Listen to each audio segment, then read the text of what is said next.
সৈয়দনা আদমকে আল্লাহ যখন বানালেন তিনি বানালেন মিন তিনিন লাযিব, এঁটেল মাটি থেকে বানালেন। ও আকাশ, এই মাটির উপরে 40 বছর তুমি বৃষ্টি দাও। 40 বছর এঁটেল মাটির উপরে বৃষ্টি জমতে জমতে জমতে জমতে এটা হয়ে গেল হামাইম মাসনুন, কাদামাটি। সুবহানাল্লাহ পড়েন।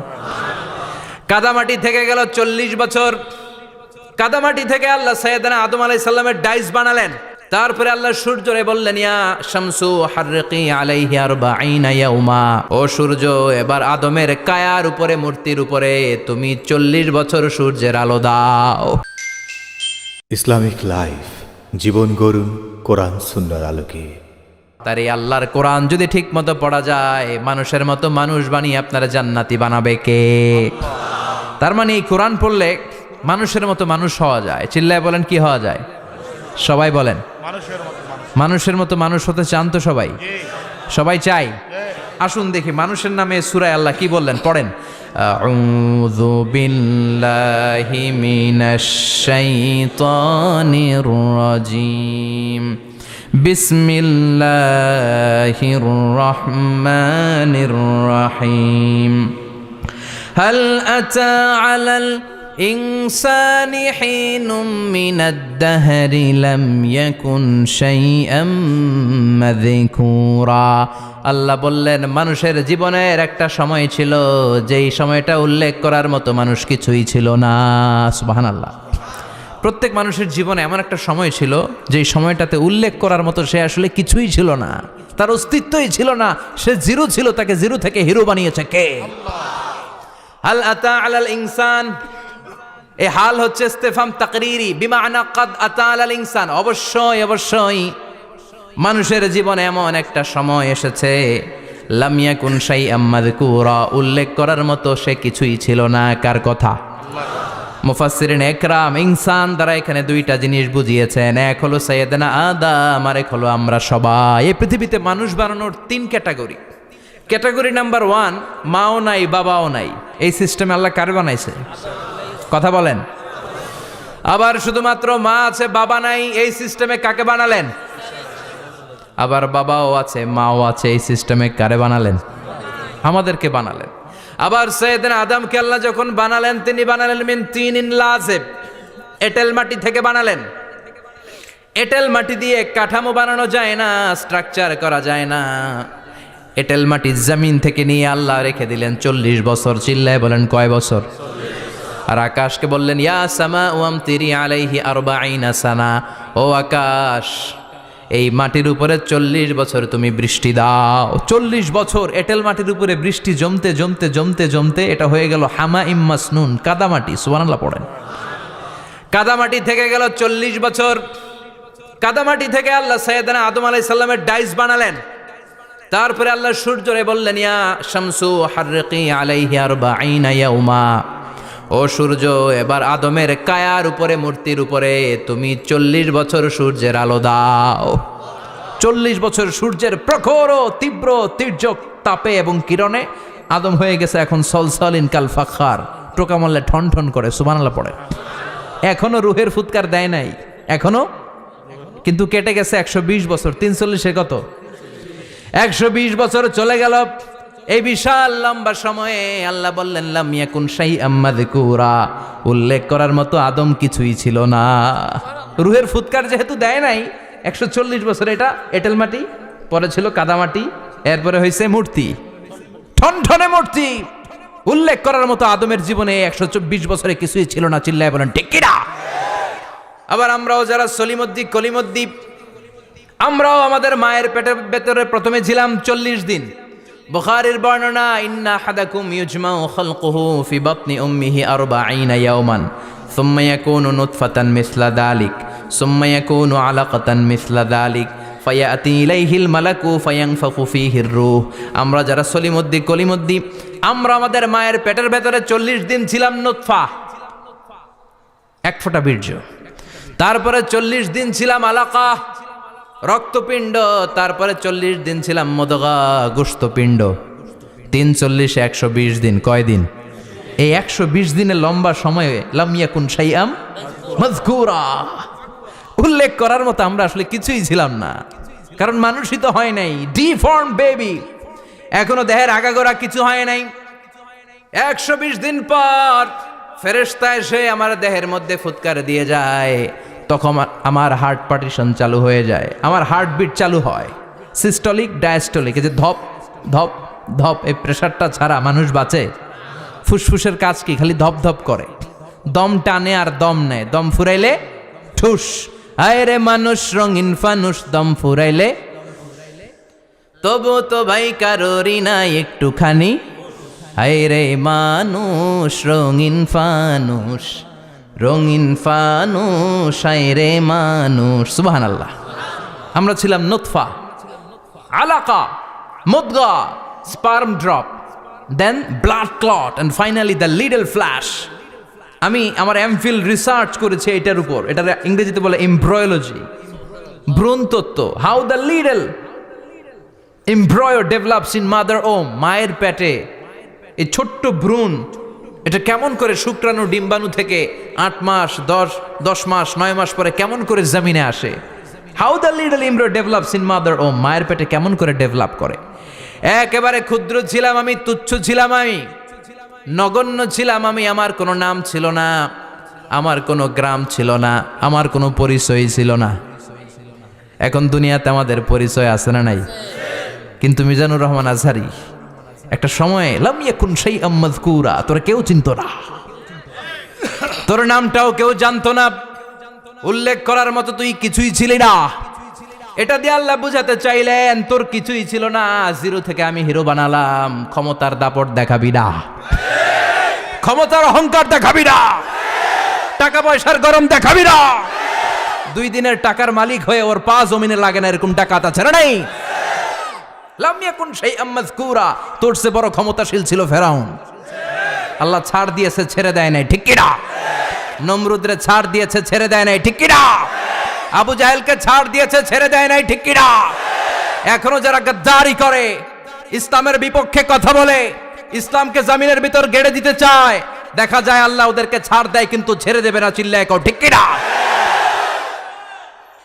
পৃথিবীতে কেউ তো স্থায়ী হয় না, হোক না সে ফেরাউন কিবা নমরুদ। কেউ ভাবে চিরদিন রয় না, কেউ ভাবে চিরকাল রয় না। কেউ থাকতে আসে নাই, এত বড় বড় দাপটওয়ালারা সব শেষ। আমি তো প্রায় জায়গায় বলি, আমি ফেরাউনের লাশটা নিজে দেখে এসেছি, যেহেতু আমি আল আজহার ইউনিভার্সিটির স্টুডেন্ট। 200 পাউন্ড লাগে দেখতে, আমি দেখছি ফ্রি। আমার আল আজহারের জামিআতু আল আজহার শরীফের একটা কার্ড ছিল, ওইটা দেখাইলে সব ফ্রি, ফ্রিতে দেখে আসছি। ঢুইকে দেখি ফেরাউন চাচা শুয়ে রয়েছে। আমি বললাম, ফেরাউন চাচা কেমন আছো? How are you? What's up man? কোনো আওয়াজ নাই। আমি জিজ্ঞেস করেছি তাকে, কেমন আছো তুমি, কি অবস্থা, কেমন যাচ্ছে তোমার? হোয়াটসঅ্যাপ, কোনো আওয়াজ নাই। আমি অবাক হয়েছি, এই লোকটার হুঙ্কারে মিশরের জমিন থার থার করে কাঁপতো, আজকে ওরা শেষ করে দিছে কে? আজ আছে কাল নাই, ঠুস, দম ফুরাইলে। এজন্য আল্লাহ বললেন, হাল আতাব আলাল ইনসানি হিনুম মিনাদ দাহরি লাম ইয়াকুন শাইআম মাযকুরা। মানুষের জীবনে এমন একটা সময় ছিল, উল্লেখ করার মতো সে কিছুই ছিল না। আমরা যে কত ক্ষুদ্র ছিলাম আপনি কল্পনাও করতে পারবেন না। ফালইয়ানযুরিল ইনসানু মিম্মা খুলিকা, খুলিকা মিম্মা ইন দাফিক ইয়াখরুজু মিন বাইনিস সুলবি ওয়াত তারাইব। বাবার পৃষ্ঠদেশ থেকে, মায়ের বক্ষদেশ থেকে দুইটা মিলিত হয়ে মায়ের জরায়ুর ভেতরে তোরে সেট করলো কে? আমরা ছিলাম শুক্রাণু। শুক্র চিনেন? স্পার্ম। শুক্রও ছিলাম না আমরা, শুক্রাণু মানে শুক্রের অণু। ডিম্বও আমরা ছিলাম না, আমরা ছিলাম ডিম্বাণু মানে ডিম্বের, আরবিতে বলে আল বুয়াইদা আল উনসাউইয়া। 1 ফোঁটা বীর্যের ভেতরে, 1 ফোঁটা শুক্রের ভেতরে 20 কোটি অণু থাকা লাগে। ওই 20 কোটির একটা ছিলাম আমি। 20 কোটির একটা ছিলেন আপনি। উল্লেখ করার মতো আমি কিছুই ছিলাম না, আমরা কিছুই ছিলাম না। চিল্লা এখন ঠিক কিনা? আল্লাহ বললেন, লাম ইয়াকুন শাইআম মাযকুরা, কিছুই ছিল না। স্পার্ম ড্রপ আর ওভাম দুইটাকে মিলিয়ে আমি আল্লাহ করে ফেললাম জাইগোট। সেইটারে আমি বানালাম এমব্রয়ো, ভ্রূণ, ব্যাঙ্গাচির মতো। শীত বর্ষাকালে বৃষ্টির পরে দেখবেন ব্যাঙের বাচ্চাগুলো খালি ছোটাছুটি করে, তাই না? কালো কালো দেখা যায় না? আমি আপনি আমরা প্রত্যেকে এরকম ব্যাঙের বাচ্চার মতো ছিলাম। হাত পা তো দূরের কথা, ব্যাঙের বাচ্চার মতো ছিলাম। মায়ের জরায়ুর দেয়ালে লেপ্টে ছিলাম। আমাদের হাত ছিল না, আমাদের পা ছিল না, কিচ্ছু ছিল না। সেখান থেকে আল্লাহ আমাদেরকে বড় করতে লাগলেন। এরপরে আমরা হয়ে গেলাম ফেটাস, ডেভেলপড স্টেজ। 120 দিন পরে আল্লাহ তাআলা আমাদের রুহের ফুৎকার দিলেন, আমার হার্ট দিলেন, আমার লাংস দিলেন, আমার গল ব্লাডার দিলেন, আমার কিডনি দিলেন, আমার লিভার দিলেন, আমার ইন্টেস্টাইন দিলেন, আমার দেহের ভিতরে তিনি রক্ত ঢুকিয়ে দিলেন। আমার কলবের এই ধাক্কাধাক্কি শুরু হয়ে গেল।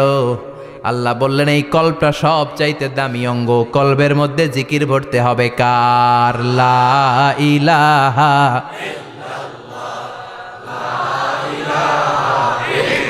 লা ইলাহা ইল্লাল্লাহু মুহাম্মাদুর রাসূলুল্লাহ সাল্লাল্লাহু। কলবের ভেতরে ভরতে হবে আল্লাহর জিকির। অনেকেই কলবের ভেতরে ভরে আয়না, আছে না নাই? আয়না বসাইয়া দে মোর দয়াল বাবা, কেল্লা কাবা আহেনার কারিগর, আয়না বসাইয়া দে মোর। তোর বাবার কলবেই তো আয়না নাই, তোরই কি আয়না দিবে বেটা? বিশ্বনবী কখনো বলেছেন কলবে আয়না বসাতে? বিশ্বনবীর সাহাবারা কলবে বসাতে হবে আল্লাহর জিকির। আলা বিযিক্রিল্লাহি তাতমাইন্নুল।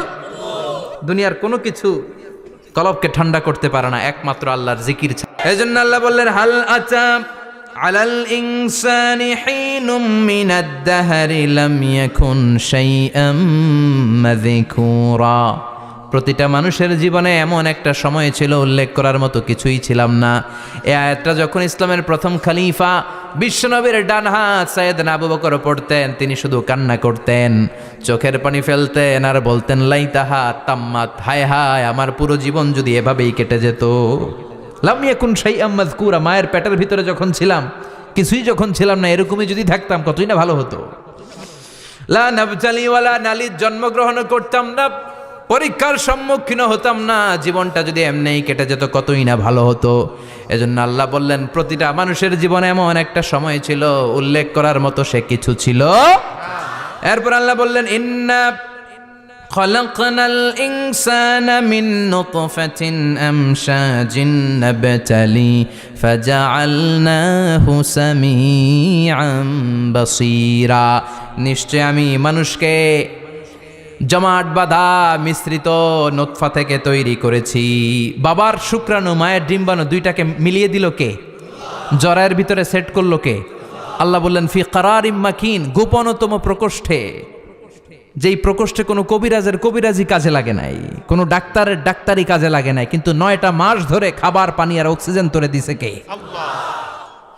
আবার আল্লাহ বললেন ফি যুলুমাতিন সালাস, 3টা প্যাকেট পড়িয়ে তোরে আমি রেখেছি, যতটুকু টেম্পারেচারে রাখলে তুই বেঁচে থাকবি ততটুকু টেম্পারেচারে তোরে রেখেছে কে?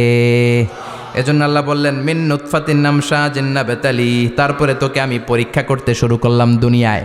দুনিয়াতে আমাদের জন্য পরীক্ষা আছে না নাই? যে আল্লাহর কাছে যত প্রিয় তার পরীক্ষাও তত। আসাদুন নাসি বালাআন আল আম্বিয়া, দুনিয়ার মধ্যে সব চাইতে বেশি আল্লাহ পরীক্ষা করেছেন নবীদের, ঠিক না? সাইয়েদনা ইউসুফ আলাইহিস সালাম 10 বছর জেলে বন্দী ছিলেন, বিশ্বনবী 3 বছর জেলে বন্দী ছিলেন। শিয়াবে আবি তালেবের জেলখানায় বিশ্বনবী ছিলেন কি ছিলেন না? এজন্য জেল জরিমানা মুমিন ভয় পায় না, ঠিক না? আল্লাহ বললেন নাবতালি, তোকে আমি পরীক্ষা করব ভয় দিয়ে, ক্ষুধা দিয়ে, সম্পদের হানি ঘটিয়ে, প্রাণ নাশের হুমকি দিয়ে। ইসলামের কথা বলা এত সোজা না। আপনি ইসলামের কথা বলবেন, আপনার বিরুদ্ধে ষড়যন্ত্র আছে না নাই? কিন্তু এগুলো দেখার আমাদের সময় আছে নাকি? আমরা কোরআনের কথা বলেই যাব, কোরআনের শান্তির বাণী বিশ্বব্যাপী আমরা ছড়িয়েই দিব, ঠিক কি না?